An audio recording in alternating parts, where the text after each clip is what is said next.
Hey everybody, Joseph Rothschild here, aka Mono Blue Tron, back again with another episode of 10-minute testing. So, everyone's favorite set of the year, the Gold Series, is out, and by Gold Series, I mean a new replacement set that contains basically exclusively awful reprints from 2004, and by everyone's favorite, I mean basically as popular as Cyberdark Impact. So, if you haven't seen anything, there's not actually much to see, but one of the reasons people are going to buy it, despite its bottom-of-the-barrel EV, is it's the only place to get newly Errata'd cards. One such card is Necrovalley, so I figured it was about time to revisit an old friend of mine that used the card to great success, QLIPHORT Demise.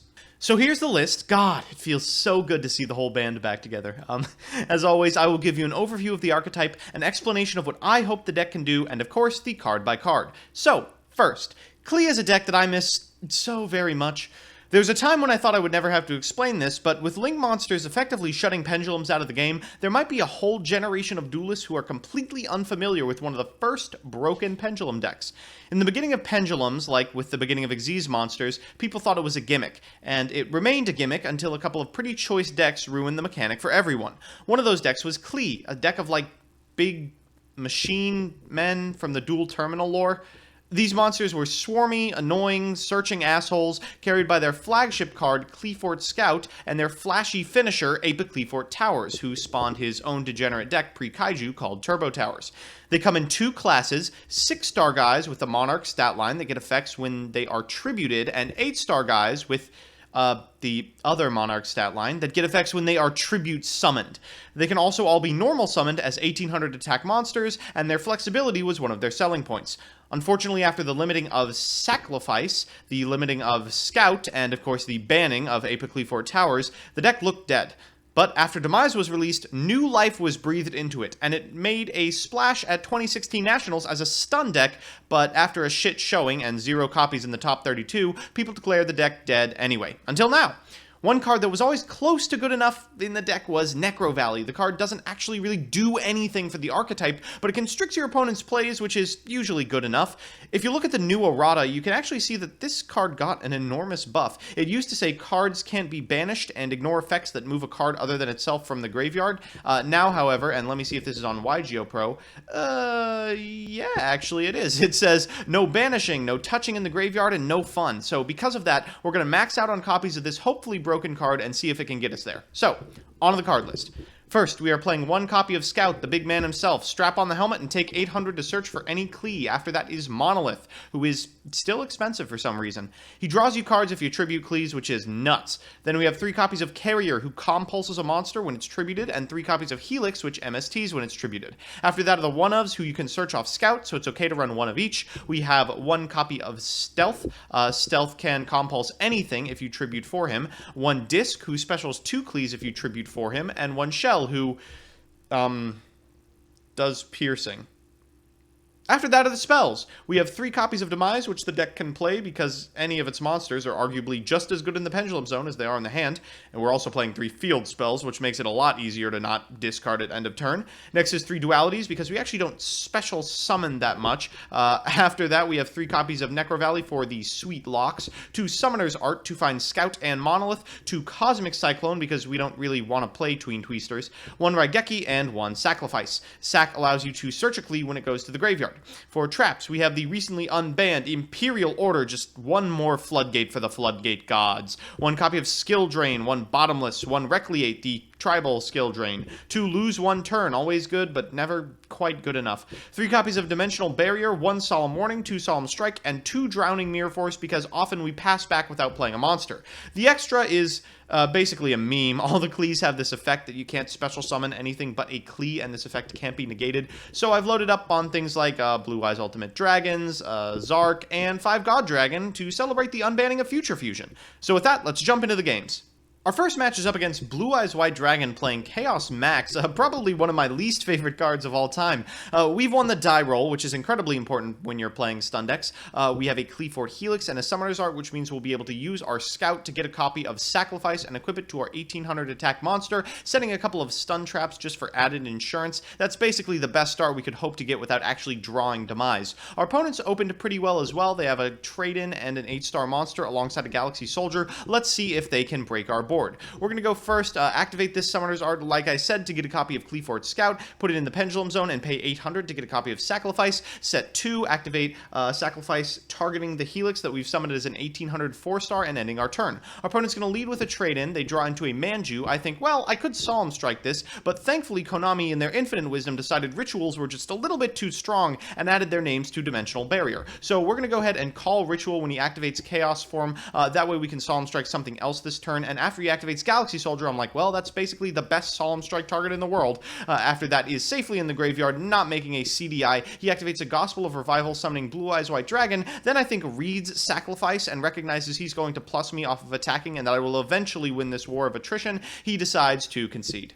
Our second round is up against Monarch, playing the full Vanities package, something that I am staunchly against. You can see we've opened pretty good for any other deck. These two Dimensional Barriers don't actually do very much against Majesty's Fiend. Hopefully he'll think we're actually playing a fun and interactive deck like Paleos and play around everything. We're going to go ahead and set 4 and pass. Not particularly exciting, but hey, that's the deck. Sometimes you got to play it out, and playing it out sucks. He's going to 1-for-1, and I figure that stopping the Adia Chain is probably more important than stopping the Idios Extra Summon, especially since he hasn't used his normal summon, and more importantly, we don't have a good crackback play. So we're going to activate this lose 1 turn, which negates its effect and stops it in his tracks. Afterwards, he's going to tribute it for a Vanities Fiend, which I immediately bottomless trap hole. On our turn, we're going to sack into the Summoner's Art, just classically get a QLIPHORT Scout, pay 800 for a Sacrifice, activate it onto this 1800 attack Helix, and we're off to the races. Hopefully he doesn't figure out a way to tribute summon a monster for the rest of the game, because it's really the only scenario in which we win. We're hitting back and forth, and we'll add a Monolith to our hand since we already have the Sacrifice, setting this Drowning Mirror Force as well. He's going to activate Tenacity of the Monarch to get a Monarch Stormforth, then shuffle him back with a Prime Monarch, then activate the Monarch Stormforth, tributing it for a Vanities Fiend. Fun fact, this thing was tributed, so I am going to get its effect as well as Sacrifice's effect. We'll destroy this copy of Prime Monarch and add this copy of Stealth to our hand, and then we'll Rippling Mirror Force this copy of Vanities Fiend. So I'm feeling pretty good. This is where the old Klee would just kill our opponent. We get a Recreate off this. I figure I could do a big Pendulum Summon, but it's not particularly good with a lose 1 turn on the battlefield, and tributing anything for Stealth is not great when I know he's just going to blank the attack with the original Monarch anyway, and more importantly, there's not really anything for me to return to the hand. We're going to go ahead and normal summon this Carrier and just get in the beats for 18, forcing him to use the Prime Monarch to block. We're then going to flip up this Recreate, turning off his Idios, which thankfully he only drew now. This negates its effect and means he doesn't have a normal summon, and he ends his turn. I'm pretty sure we win at this point. I'm able to special summon a whole bunch of monsters, as well as activate my QLIPHORT Stealth's effect by tributing for it, returning this Prime Monarch all the way back, as well as destroying my own copy of Dimensional Barrier off of the tribute, just because I thought it'd be funny to BM just a little bit. In my main phase 2, I'm going to add a copy of QLIPHORT Disc to my hand, and then draw a bunch of cards off of the Monolith because I performed a tribute summon with a Klee monster. I figure this is the end of the game. He doesn't really have any way to normal summon anything. We're going to Cyclone this set card, which is the Prime Monarch, which he cannot use. Then we're going to normal summon this QLIPHORT Disc, which gets its full attack because of Recreate, and we win. Our third match is up against True King Dracos, a deck that I expect will be quite powerful once Macker is released. I mean, it's already wreaking havoc in the OCG. It'll probably wreak havoc here as well. We're both playing tribute decks, but neither of us expect to actually make any real tributes. I'm going to make as many fake tributes as possible with my Pendulum monsters, and he will make as many as possible with his continuous cards. That's a thing of beauty. Anyway, we've opened quite well. We're going to use Pot of Duality to get ourselves a copy of the one, the only Summoner's Art, which will find us a copy of the one, the only QLIPHORT Scout. By using Scout, paying 800, strapping in, we can get a Sacrifice, which will put on our 1800 monster. I mean, you've seen this play before, right? Our opponent is going to tribute their copy of, oh my god, Revival for a copy of Ignis. I immediately saw Warning because I do not want to give him continuous spells this game. Once that goes to the graveyard, his Revival starts a new chain, which will destroy my copy of Carrier, getting me my Sacrifice effect, which is probably still pretty good. Since we have Scout still active, I will use Scout to get a copy of the one, the only Monolith, and then perform a Pendulum Summon, getting out the Stealth and the Carrier. Unfortunately, this deck is nowhere near as good as pushing for damage as it used to be. We'll set this Cosmic Cyclone and hope for the best. Our opponent is going to use a Manarma, oh my god, I can't pronounce this, Mariamoon, to do its best impression of a Dragon Ruler and plus him into infinity. Then he'll attack over my Carrier for 900, then Tribute Summon for Majesty Maiden, the true Draco Mage. I'm not particularly concerned about giving him a card here because I am pretty sure additional monsters aren't really going to help him out of this jam. We're going to use Scout to get ourselves a copy of Carrier, and then Tribute for a Carrier.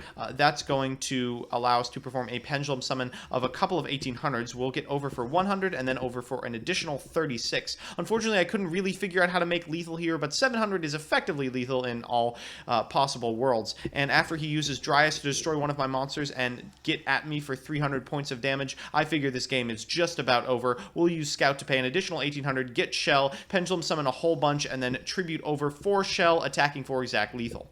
So we're back with the deck, and I promise I meant to show off Necrovalley, but we ended up doing pretty good without it. You know, QLIPHORT Stun has always been a deck that has historically relied on the relative efficiency of the continuous trap floodgates that exist in the game. When cards like Rivalry of Warlords saw a very sharp decline in play due to meta decks opting to play only one type of monster, this deck took a big hit.